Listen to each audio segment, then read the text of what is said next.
네, 좌우로 한번 인사하시겠습니다. 사랑합니다. 축복합니다. 좌우로 한번 인사하시겠습니다. 함께 은혜 받읍시다. 한 번 더 인사하시겠습니다. 함께 은혜 받읍시다. 네, 감사합니다.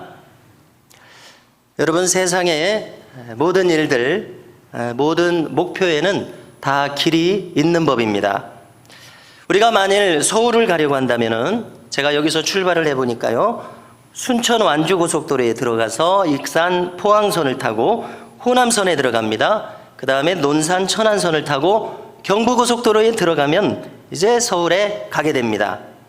그런데 우리가 만일 길을 잘못 들어서거나 그러면은 헤매이게 되거나 시간이 훨씬 더 걸리거나 아예 가지 못할 수도 있다는 겁니다. 자, 학생들이 수능 시험을 준비하는 것도 마찬가지입니다. 공부하는 정해진 올바른 길이 있더라는 것입니다. 먼저 국영수 실력을 올려놔야 되겠죠. 그리고 과목마다 핵심을 파악해야 시간을 훨씬 줄일 수 있습니다. 공부의 줄기를 잘 타야 되겠고 체력도 있어야 공부합니다. 무엇보다도 공부를 하려고 하는 의지가 있어야 공부가 가능합니다. 자, 그런데 신앙생활에도 길이 있더라는 것입니다. 정해진 올바른 길이 있습니다. 이 길대로 가야 우리가 시간을 단축할 수 있고 확실하게 믿을 수 있고 열매를 맺을 수가 있는 것인데요. 자, 그 길은 간단하게 말하자면 어떤 길입니까? 먼저 우리가 믿어야 합니다. 하나님을 믿어야 합니다. 십자가의 대속하심을 믿어야 합니다. 그 다음에 주님께서 당부하신 대로 성령 세례를 받으면 더없이 좋습니다. 성령 세례를 받게 되면 무엇보다도 나타나는 현상이 있으니 기도 생활을 하게 됩니다. 그 다음에 11조 감사 생활에 이 법칙을 터득하게 돼서 하게 되고요. 그 다음에 전도하고 선교하는 생활을 하게 됩니다. 여러분, 이것이 바로 우리가 간단하게 요약할 수 있는 신앙인의 정도라는 것입니다. 이 올바른 길에 우리가 올라서 있어야 신앙생활이 가능합니다. 자, 제가 명문 유치부인 동진중학교의 유치부를 나왔는데요. 배운 찬송입니다. 어린 사무엘 기도했어요. 나도 할래요. 나도 할래요. 할렐루야. 명문교회 유치부는 이 찬송을 다 가르쳐 줍니다. 여러분, 사무엘 선지자 어려서부터 기도했습니다. 회막 안에 들어가서 기도했습니다. 하나님의 음성도 들을 정도였습니다. 다윗 소년 시절부터 그는 기도하는 목동이었습니다. 그냥 양치만 하지 않았습니다. 여러분, 심지어 아브라함 생각해 보십시오. 그는 믿음의 조상이죠. 우리가 성경을 읽다 보면 최초로 한 사람의 생애를 자세하게 기록한 인물이 바로 이 아브라함입니다. 상세하게 기록하기 시작한 첫사람이 아브라함의 삶을 보면 그는 기도하는 사람으로 그려집니다. 창세기 18장을 보십시오. 소돔과 고모라 이 도시의 구원을 위해서 기도할 줄 아는 사람입니다. 창세기 20장을 보니까 아비멜렉 왕의 부인과 여종의 태가 다칩니다. 왜냐하면 사라를 아내 삼으려고 하는 이런 우발적인 사건이 있었거든요. 하나님께서 그들의 태를 닫아버리셨습니다. 그런데 아브라함이 그들에게 가서 기도해 주니까 아비멜렉 왕의 부인과 여종의 태가 열려서 출산을 했더라. 기록합니다. 아브라함은 이처럼 기도하는 사람이었습니다. 여러분, 뿐만 아닙니다. 바울을 보십시오. 그가 회심할 때 다메섹에 가서 아나니아라고 하는 제자가 그의 머리에 안수했을 때 그는 성령으로 충만케 됩니다. 그리고 그가 예루살렘으로 돌아왔을 때 그는 성전에 들어가서 기도하는 사람이 되었습니다. 기도하는 중에 이 바울에게 환상이 열리는데요. 주님께서 나타나셔서 속히 예루살렘을 떠나라 이야기하십니다. 내가 너를 이방인에게로 보내노라. 성전에서 기도할 때 그는 이방인의 사도라는 사명을 받았습니다. 그리고 우리가 갈라디아서 1장을 보니까 그는 다메섹 도상에서 주님을 만난 다음에 아라비아로 갔습니다. 거기서 무려 3년을 지냈다고 기록하는데요. 가만히 한번 생각해 보십시오. 3년 동안 무엇을 했었겠습니까? 자기는 평생 가말리엘 문화에서 예루살렘에서 율법사 파리새인으로 성장했습니다.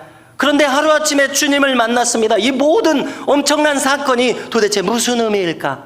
그는 거기에서 심사숙고했을 것입니다.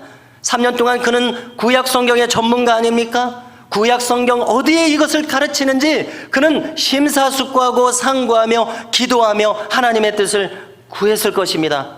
틀림없이 그렇게 했었을 것입니다. 여러분, 그리고 그는 이제 예루살렘에 가서 베드로를 만납니다. 바울은 자신에 대해서 이렇게 말합니다. 나는 마음으로 기도하고 영으로 기도하노라. 자기가 이렇게 기도 생활한다는 것이죠. 그리고 고린도전서 14장 18절을 보니까 내가 너희 모든 사람보다 방언을 더 말함으로 하나님께 감사하노라. 고린도 교인들에게 이렇게 말했던 것을 우리가 읽어보게 됩니다. 실로 바울은 주님을 만난 다음에 성령으로 충만해지고 그 다음에 기도하는 사람으로 바뀌어졌음을 우리가 확인하게 되는 겁니다. 여러분, 저도 마찬가지였습니다. 제가 소명을 받기 직전의 과정, 소명을 받은 직후의 시간들, 그리고 이제 바로 신학교에 가서 지내는 매일매일, 여러분, 저는 기도하지 않을 수 없게 되더라는 겁니다. 매일 2-3시간 정도 저는 저를 이끄시는 무슨 힘에 사로잡혀서 기도하지 않을 수 없었고, 기도하게 되니까 성경을 읽지 않을 수가 없었습니다. 여러분, 우리가 이렇게 성경과 개인의 경험을 상고해 보건대 실로 믿음은 성령 충만으로 이어집니다. 성령 충만은 기도하게 만듭니다. 기도는 그 사람이 영육간에 헌신하게 만듭니다. 여러분, 우리가 헌신하는 것은 여러 가지 나의 몸을 드리고 시간을 드리고 물질을 드리고 여러 가지로 나타날 수 있겠지만 대표적으로 우리 자신을 나타낼 수 있는 이 물질을 드리는 것으로 나타냅니다. 그리고 또 몸과 마음으로 전도하는 것으로 나타나게 되더라는 것입니다. 여러분, 이것은 결코 단순한 문제가 아닙니다. 이 길에 들어선 사람이라야 주님과의 교통이 일어나는 인생이 됩니다. 주님과 주고받는 관계가 이루어진다는 겁니다. 주님께서 그의 삶을 책임지시고 이끌어 주십니다. 그의 삶을 축복하십니다. 주님과 교통하는 관계가 될 때에 어떤 상황이 벌어집니까? 우리의 삶에서 불필요한 것들이 제거됩니다. 가장 필요한 것으로 그 사람의 삶이 정리되고 채워지기 시작합니다. 여러분, 온전한 것이 하늘로부터 나에게로 임하게 되니까 불완전한 것들은 이제 자리할 곳이 없습니다. 현대인에게는 공황장애가 찾아온다고 하죠. 우울증이 찾아온다고 하죠. 그런 불완전한 것들이 있을 곳이 없게 되는 것입니다. 진리의 빛이 우리의 심령에 임하니까 그런 것들은 사라져버리게 되는 겁니다. 자, 주님과 주고받는다고 했는데요. 자, 가령 예를 들겠습니다. 신앙생활의 정도에 들어섰을 때 주님과 주고받는 교통하는 관계가 이루어지는데요. 가령 성경에서 명백하게 기록해주고 있는 것 중에 하나는 11조입니다. 자, 하나님께서 이 11조에 대해서 약속하신 것이 말라기서 3장 10절 이하에 기록되어 있습니다. 자, 읽어드립니다. 잘 들어보십시오. 너희의 온전한 11조를 창고에 들여 나의 집에 양식이 있게 하고 그것으로 나를 시험하여 내가 하늘문을 열고 너희에게 복을 쌓을 곳이 없도록 붙지 아니하나 보라. 만군의 여호와가 이르노라. 내가 너희를 위하여 메뚜기를 금하여 너희 토지 소산을 먹어 없애지 못하게 하며 너희 밭에 포도나무 열매가 기한 전에 떨어지지 않게 하리니 너희 땅이 아름다워짐으로 모든 이방인들이 너희를 복되다 하리라. 할렐루야. 여러분, 이 말씀대로 시험해보라. 시험해보십시오. 11조에 대해서는 이렇게 하나님께서 직접 보장하고 계신다는 사실입니다. 반드시 기억하십시오. 뿐만 아닙니다. 말라기서 3장 8절을 보니까 사람이 어찌 하나님의 것을 도둑질하겠느냐. 그러나 너희는 나의 것을 도둑질하고도 말하기를 우리가 어떻게 주의 것을 도둑질하였나이까 하는도다. 이는 곧 11조와 봉헌물이라. 너희 온 나라가 나의 것을 도둑질하였으므로 너희가 저주를 받았느니라. 여러분, 우리가 반드시 교훈을 얻어야 할 것이 있는데요. 내가 신자의 정도를 걷지 않으면서 복된 사람이 되기를 원하는 것은 성립하지 않는다는 사실입니다. 그러므로 사랑하는 성도 여러분, 반드시 우리의 삶의 모습에 있어서 물질로 헌신하는 것, 또 기도 생활을 하는 이 정도를 걷기 시작하시기를 주님의 이름으로 축원합니다. 그러면 우리의 삶은 말입니다, 신앙생활의 선순환의 길로 들어가게 되어 있습니다. 우리가 영육간에 헌신합니다. 그러면 주님께서는 이 약속하신 대로 영육간에 복을 주십니다. 그러면 당연히 우리의 심령에 감사가 넘치고 보람이 넘치지 않습니까? 그러면 또 주님께 드리게 되는 것입니다. 약속을 따라서. 그러면은 또 주님께서 영육간에 복을 주십니다. 여러분, 성경은 받는 자가 더 많이 받는 원리를 말씀하고 있지 않습니까? 성경은 심은 대로 거두는 법칙을 말씀하고 있지 않습니까? 그렇기 때문에 우리의 삶에 이제 믿은 신앙생활의 선순환이 이루어지게 되는 것입니다. 이것을 믿으시기 바랍니다. 이 원리를 붙드시기 바랍니다. 우리가 이 길에 들어서지 않았다면 반드시 이 길에 들어서야 합니다. 여러분, 저는 여러분들이 세워주신 담임 목사로서 함께 신앙생활하는 여러분들 모두가 하나님의 놀라운 축복의 길에서 벗어나지 않고 하나님이 예배하시고 약속하신 이 축복의 길로 들어가기를 간절히 소망합니다. 할렐루야. 너희가 심은 대로 거두리라. 무릇 있는 자가 더 받으리라. 받는 자가 더 많이 받는 원리, 이것이 성경의 원리다라는 것을 기억하시기 바랍니다. 그러므로 여러분, 저와 여러분들이 왜 이 길에 들어서지 않겠습니까? 이 길에 들어서기만 하면 이제 영적 축복의 선순환이 계속해서 이루어지고 더 증대되는 것입니다. 이와 같은 선순환의 축복이 우리 가운데 임하기를 축원합니다. 여러분, 지난주에 저는 우리가 왜 기도해야 하는지에 대해서 더 나누겠다고 말씀드렸는데요. 그리고 우리가 어떻게 기도해야 할 것인가? 그럼 어떻게 우리의 기도가 깊어질 것인가에 대해서 다루겠다고 말씀드렸습니다. 그러면 이제 그 내용에 대해서 하나씩 다루겠습니다. 그러면 먼저 이제 기도가 무엇인지에 대해서 우리가 나눠야 되겠습니다. 자, 기도에 대한 오해가 있는데요. 기도라는 말이 우리에게 느낌을 주듯이 일방적으로 요청하고 받는 것이 아닙니다. 우리는 하나님을 자판기 취급하면 안 됩니다. 너희 무엇을 먹을까 마실까 입을까 염려하지 말라. 주님 뭐라고 하셨습니까? 이는 다 이방인들이 구하는 것이라. 우상들에게 하는 기도처럼 우리가 기도하면 안 된다는 얘기입니다.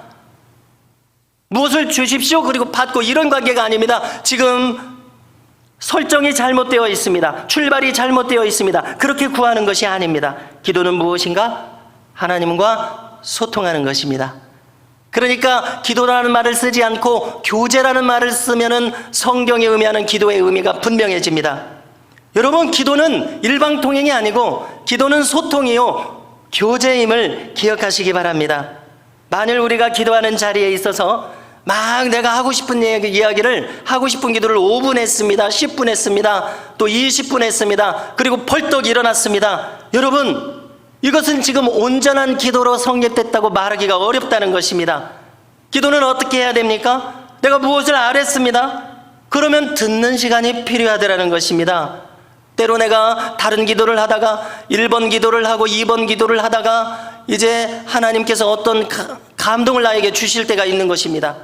내가 1번 기도를 하다가 잠시 머물러 있노라면 하나님께서는 그 기도 제목에 대한 응답과 지혜와 어떤 느낌, 감동을 주시더라는 것입니다. 여러분, 내가 일방적으로 하나님께 기도하고 자리에서 일어서 버린다면 하나님께서 나에게 말씀하실 기회를 왜 안 주시는 것입니까? 여러분, 기도는 교제라는 사실을 우리가 분명히 기억해야 되겠는데요. 여러분, 그래서 기도가 때로는 재밌어지는 이유가 하나님께서 내가 무엇인가 아랬을 때 나에게 무엇이라고 말씀하시는 것이 느껴질 때, 이렇게 되기 때문에 기도가 재밌어지는 것이지, 기도가 재미없으면 누가 30분을 하고 누가 1시간을 하겠습니까? 여러분, 물으십시오. 하나님, 제가 지금 무엇을 하기를 원하십니까? 물으면 하나님께서는 들려주실 것입니다. 말씀하시게 되어 있습니다. 무엇인가 내가 기다리고 있노라면 내 마음에 감동이 올 때가 있습니다. 그것이 하나님께서 말씀하시는 대체적인 방법입니다. 그것이 응답입니다. 또 주어진 상황 속에서 하나님, 제가 이 상황 속에서 어떻게 하기를 원하십니까? 물으십시오. 그러면 이제 잠잠히 있노라면 하나님께서 무엇을 해야 할 것이라는 감동을 주신다는 이야기입니다. 그러므로 여러분들의 기도 생활의 정의를 달리하시기 바랍니다. 기도는 주님과 교제입니다. 주님의 말씀을 들으시는 기회를 주님께 드리십시오. 그러면 주님은 반드시 말씀하십니다. 다음으로 우리가 기도에 본질적인 요소가 있다는 것을 놓치지 않아야 되겠습니다. 공부를 잘하려면 핵심을 잘 붙들어야 하듯이 기도에 본질적인 요소가 있으니 그것이 바로 기도의 출발점이 됩니다. 그것은 바로 우리 안에 회개하는 심령이 있어야 한다는 사실입니다. 회개함으로써 비로소 기도의 문이 열리기 시작합니다. 자, 지난주에 어떤 목사님이 기도하기 시작했을 때에 8시간 이상 기도했는데 아침 10시까지 자기가 회개 기도를 하더라. 그런 죄를 지었었나 하는 생각이 들 정도로 있는 죄 없는 죄를 다 생각나게 하셔서 그것을 쏟아놓게 하시더라. 여러분, 이것이 무슨 의미입니까? 우리의 마음이 낱낱이 정결한 심령이 되지 않고서는 우리가 하나님 앞에 서서 기도하는 자가 될 수 없다는 것을 뜻하는 것 아닙니까? 여러분, 성경은 가르쳐 주는데요, 장절을 대지 않겠습니다. 거짓되지 않은 입술로 기도하라고 이야기하십니다. 정직한 자로서 기도하라고 이야기하십니다. 하나님의 법을 지키며 기도하라고 이야기하십니다. 불법자의 기도는 가증하다고 이야기하십니다. 많이 기도할지라도 듣지 않으시겠다고 이야기하십니다. 왜? 그의 손에 피가 가득한 채로 범죄한 자가 기도하는 기도는 듣지 않으시겠다고 이야기하십니다. 그러므로 여러분, 회개하는 심령이 되심으로 기도의 문을 열고 들어가시기를 바랍니다. 또한 여러분, 우리의 심령이 회개하는 심령이 되는 것은 기도의 출발점일 뿐만이 아니라 이 자체가 기도의 목적이라는 사실을 아십시오. 왜 그렇습니까? 회개하는 자가 아니면 천국에서 받아들여지지가 않습니다. 행위록이 펼쳐진다고 하지 않았습니까? 요한계시록 20장. 흰 보좌의 심판대는 어떤 자리입니까? 생명록이 있을 뿐만 아니라 책들이 펼쳐져 있는데 그 책에는 그 사람이 평생 행한 행위가 기록되어 있다는 겁니다. 내가 다 잊어버린 것들 다 기록되어 있습니다. 여러분, 인생의 행위가 낱낱이 밝혀지는 그곳에서 어떻게 우리가 견딜 수가 있습니까? 내가 회개한 심령이 아니라면 내가 주님 앞에 설 준비가 안 돼 있는 것입니다.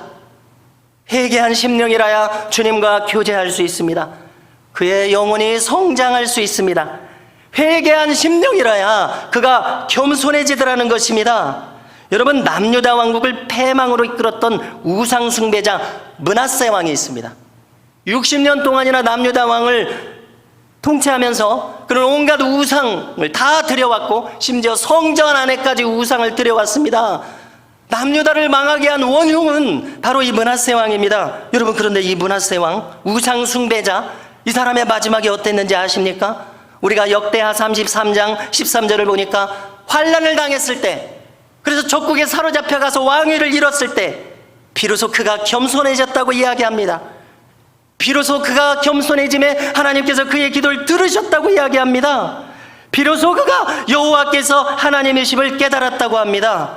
여러분, 무엇이 놀랐습니까? 그처럼 유다 왕국을 망하게 한 우상 숭배자, 그런 사람이라고 할지라도 회개의 심령이 임해서 주님 앞에 겸손해지니까 하나님께서 그를 받아들여 주시더라는 것입니다. 하나님께서 그를 사하여 주시더라는 것입니다. 여러분, 얼마나 아이러니합니까? 그 때문에 나라는 완전히 멸망해서 하나님의 심판을 받았는데 그 사람 자신은 회개하니까 하나님께서 다시 받아들여 주시더라는 것입니다. 회개하는 심령이 이렇게 중요한 것입니다. 여러분, 다음으로 우리가 생각할 것은 기도의 대상을 분명하게 해야 한다는 것입니다. 여러분, 우리가 경험한 것은요, 기도를 내가 하지 않다가 다시 기도를 시작하려고 하면 기도의 말문이 막히는 것을 경험했습니다. 여러분, 어떻게 하면 우리의 기도의 문이 열리겠습니까? 기도의 대상을 분명히 하시기 바랍니다. 분명하게 주님을 부르십시오. 주님, 이렇게 부르십시오. 하나님, 이렇게 부르십시오. 예수님, 이렇게 부르십시오. 여러분, 제가 이제 여러분 그 새벽 기도를 하지 않습니까? 이렇게 목회자의 자리가 이렇게 복된 것입니다. 내가 직장이라면 새벽 자리를 지킬 수 있었을까? 대단히 어려웠을 것이라 생각하는데요. 자, 새벽 기도의 자리, 담임 목사로 그 자리에 세워주셨으니까 새벽 기도를 하게 됩니다. 10분 말씀을 전하고 이제 함께 기도하지 않습니까? 제가 이 지난 주 중에 한번 새벽 기도하면서 주님을 참 느끼고 싶은 마음이 들었습니다. 여러분, 기도는 이런 것입니다. 내가 어떻게 기도하고자 하는 이 감동을 나에게 주시는 것입니다. 주님을 막 느끼고 싶은 생각이 내가 드는 거예요.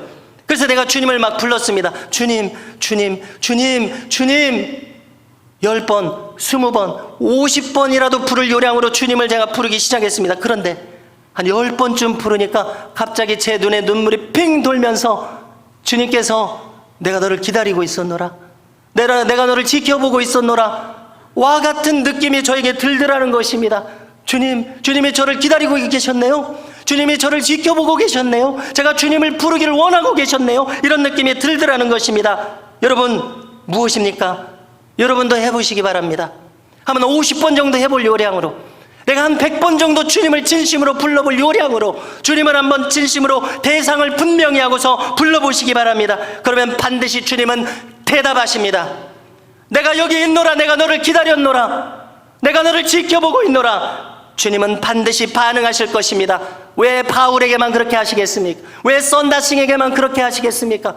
왜 아브라함에게만 그렇게 하시겠습니까? 왜 성경에 그렇게 기록했습니까? 나도 그렇게 하라고, 나도 그 길을 오라고 주님께서는 기록하신 것입니다. 주님은 반드시 대답하실 것입니다.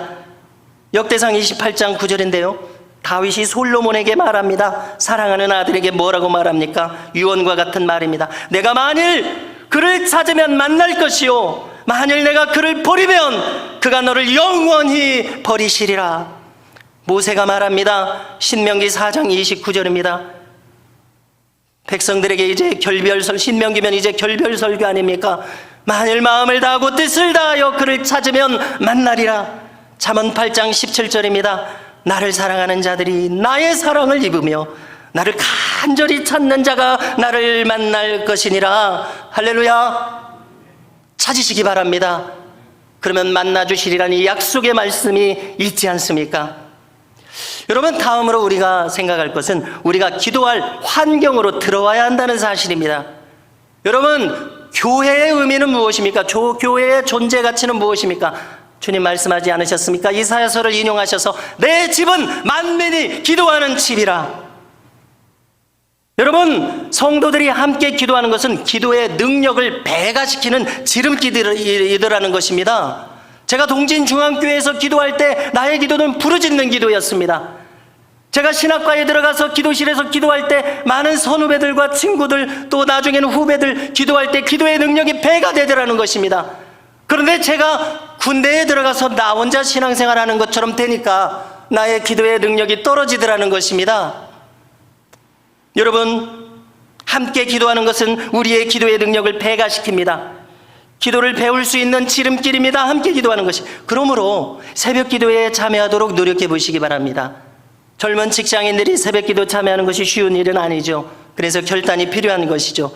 아이들 있는 엄마들이 새벽 기도에 나오는 것 쉽지 않습니다. 아이들을 돌봐야 되기 때문입니다. 자, 그런데 우리가 결단을 한다면 가정에서 요즘은 우리가 유튜브로 실시간으로 하고 있으니까 유튜브로 참여할 수가 있습니다. 그럼 거기에 이렇게 채팅도 달면 이 담임 목사가 채팅을 늘 보거든요. 늘 보게 됩니다. 여기 앉아서 이제 이 갤럭시 탭이 있으니까 누가 참여하셨나 늘 보게 됩니다. 이렇게 떠들어 보게 됩니다.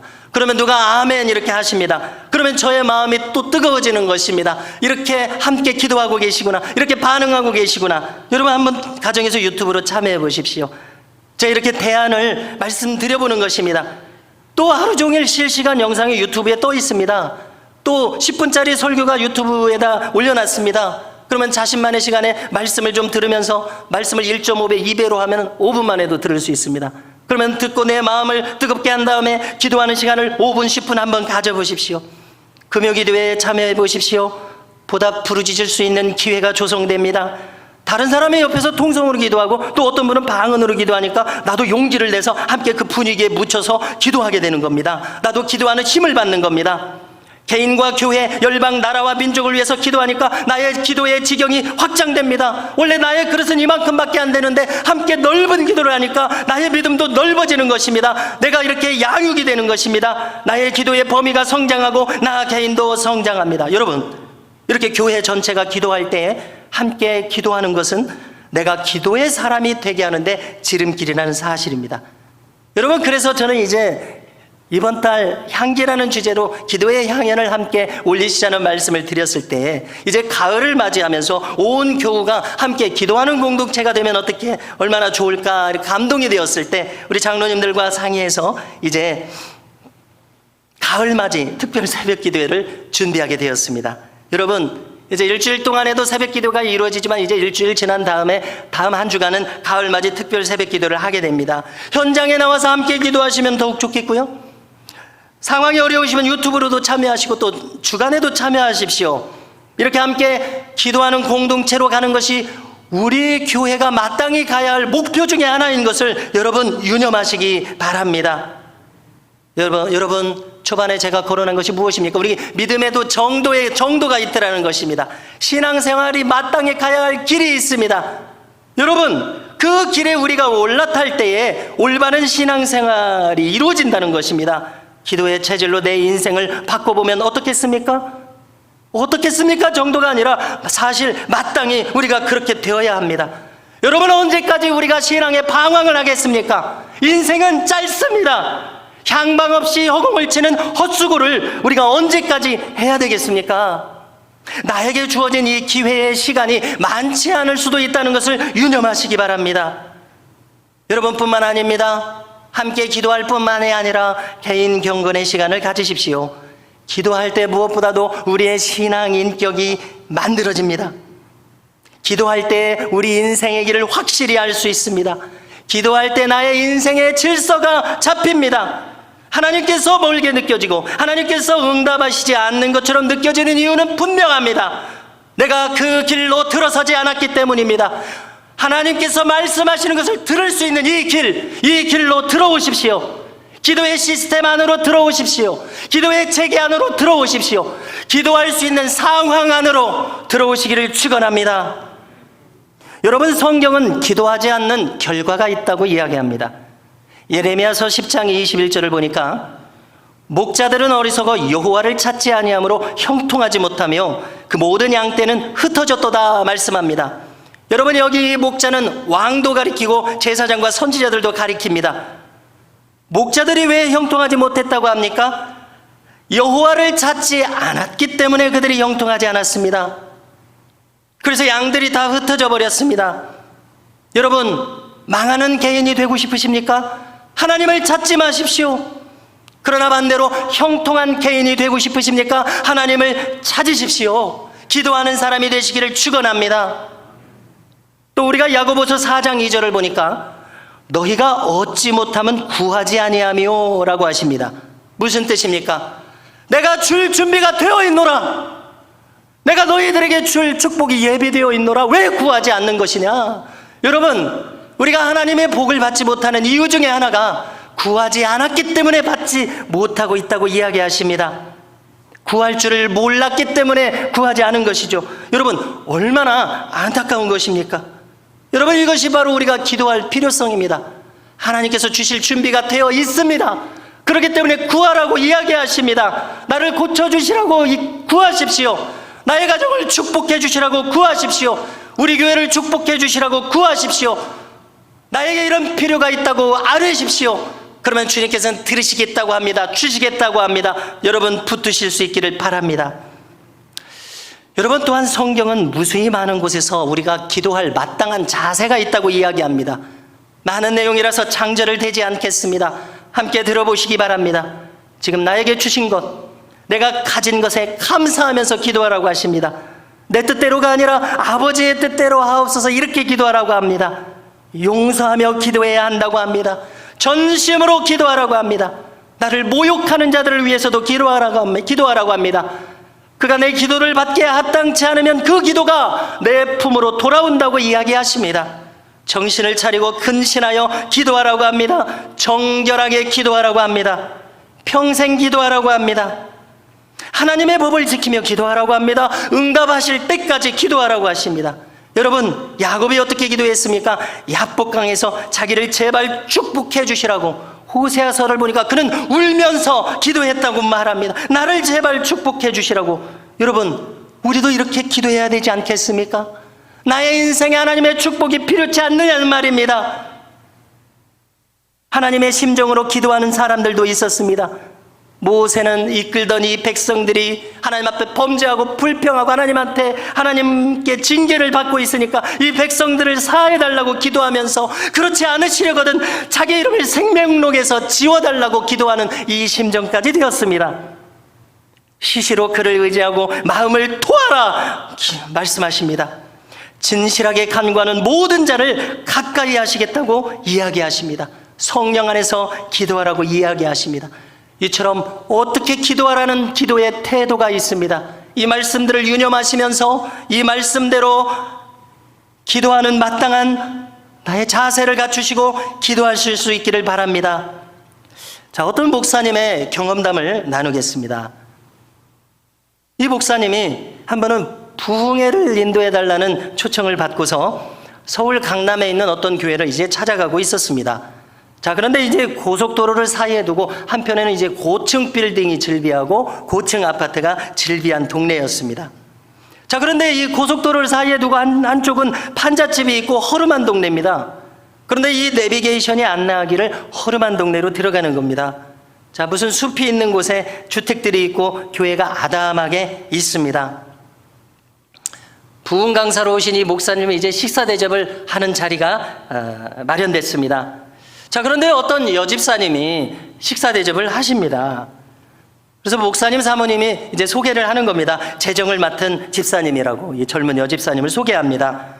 그래서 이제 강사 목사님이 아니 어떻게 이렇게 젊은 분이 재정을 맡으시기까지 하셨습니까? 묻습니다. 자, 그러자 옆에 있는 사모님이 말씀하시기를 목사님 사실은 저의 딸입니다. 이렇게 설명을 하기 시작합니다. 자, 그 젊은 여집사님은 바로 그 교회 앞에서 유치원을 하는 분이었습니다. 자, 그런데 이 유치원을 경영하는데 문제가 있으니 날마다 아이들이 넘어지고 다치고 깨지고 울고 난리가 납니다. 그런데 이것이 하루 이틀도 아니고 계속 이런 일들이 생기니까 마음이 힘들어집니다. 어려워집니다. 괴롭습니다. 하나님 앞에 기도하지 않을 수 없습니다. 울면서 기도합니다. 너무 힘들다고 기도합니다. 그럴 때 그의 마음에 어떤 감동이 일어납니다. 여러분, 바로 이것입니다. 우리가 기도할 때 하나님께서는 어떤 나아갈 지혜를 주시더라는 것입니다. 사람이 그것을 지어낼 수 있겠습니까? 사람이 창작할 수 있겠습니까? 지혜를 주시는 것입니다. 그 지혜는 무엇인가? 매일매일 이렇게 힘드니 앞으로 다가오는 1년 동안은 매일매일 하나님께서 평안하게 지낼 수 있도록 하루에 한 번씩, 하루에 1만 원씩 감사헌금을 미리 드려야 되겠다는 감동이 일어났던 것입니다. 여러분, 어떻게 했겠습니까? 그래서 그해 송구영신 예배 때 365만 원을 감사헌금을 지나간 일이 아니라 앞으로 올 일에 대해서 드렸던 것입니다. 저희 유치원을 불쌍히 여기시고 축복하옵소서 기도했습니다. 여러분, 어떻게 되었을까요? 정말 이렇게 기대한 대로 아이들이 다치는 빈도수가 현저히 줄어들고, 심지어 이 도로 건너편에 잘 사는 집 아이들이 이 유치원으로 막 와가지고, 거기 그 동네 유치원이 없었던가 보죠? 막 100명 이상 이렇게 엄청나게 유치원이 이렇게 부흥하게 된 것입니다. 그러니까 이제 수업료도 많이 받게 돼서 11조도 많이 하게 돼서 교회, 부모님의 목회하시는 교회 재정에도 보탬이 되리라는 이 소박한 기도의 제목이 이루어졌던 것입니다. 그리고 이렇게 재정을 담당하는 일을 보기까지 했던 것입니다. 정말로 하나님께서 축복해 주셨다는 이 사실에 이 이야기를 들은 강사 목사님께서 은혜를 끼치러 왔는데, 이 간증에 은혜를 받아가지고 이제 자기 교회에 가서 자기도 시행하리라는 결심에 이르게 되었다는 것입니다. 그래서 또 내용이 있어요. 그래서 자기 교회도 이제 교회 운영이 어렵지 않습니까? 빡빡하게 돌아가니까 이제 한 주에 한 300만 원 정도 헌금이 나오는 교회 규모에서 이제 자기도 하나님 미리 다음 해를 축복해 주시라고 송구영신 예배 때 자기도 그 똑같이 헌금을 한 것입니다. 그랬더니 그 다음에 한 주에 400만 원의 헌금 규모가 되는 교회가 되고요. 그 다음 해에도 또 하게 된 것입니다. 그 다음에 그러니까 500만 원 정도 한 주에 나오는 규모가 되고요. 그 다음에 이렇게 10년을 하게 되었더라는 것입니다. 그래서 이 간증을 하시는 시점에 한 주에 800만 원에서 1000만 원 정도 나오는 교회 규모가 되었더라는 것입니다. 당연히 전도하고 선교하는 사명도 그처럼 감당하고 있고, 많은 교우들께서도 함께 하시는, 하나님께서 즐거이 사용하시는 교회가 되었더라는 것입니다. 할렐루야. 여러분, 이 간증을 듣고 있는 저는 어떤 생각이 들었겠습니까? 여러분, 저도 너무나 이것이 간절한 마음이 되고 사모하는 마음이 되어서 얼른 점심 식사를 하다가 아내에게 이야기를 했죠. 이렇게 강사 목사님이 감동을 받아서 이렇게 헌금을 해서 또 축복을 받으셨는데 나도 그렇게 하고 싶은 마음이 들더라. 그러니까 아내가 우리도 당장 합시다. 여러분, 훌륭한 아내예요. 여러분, 무슨 마음이 들어지냐면요, 빚을 내서라도 해야 되겠다는 마음이 들어지더라고요.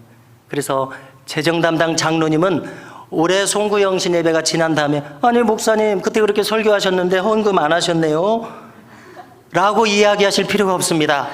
제가 너무나 마음을 굳세게 먹어서 반드시 빚을 내서라도 해야 되겠다는 마음이 들어지고 있습니다. 여러분, 이것은 무슨 의미입니까? 믿음의 길로 바로 들어서니까 하나님께서 축복하시고 그의 삶을 올바르게 인도하여 주시더라는 것입니다. 성경은 무엇을 말씀합니까? 심은 대로 거두는 법칙, 받는 자가 더 많이 받는 법칙을 이야기하고 있습니다.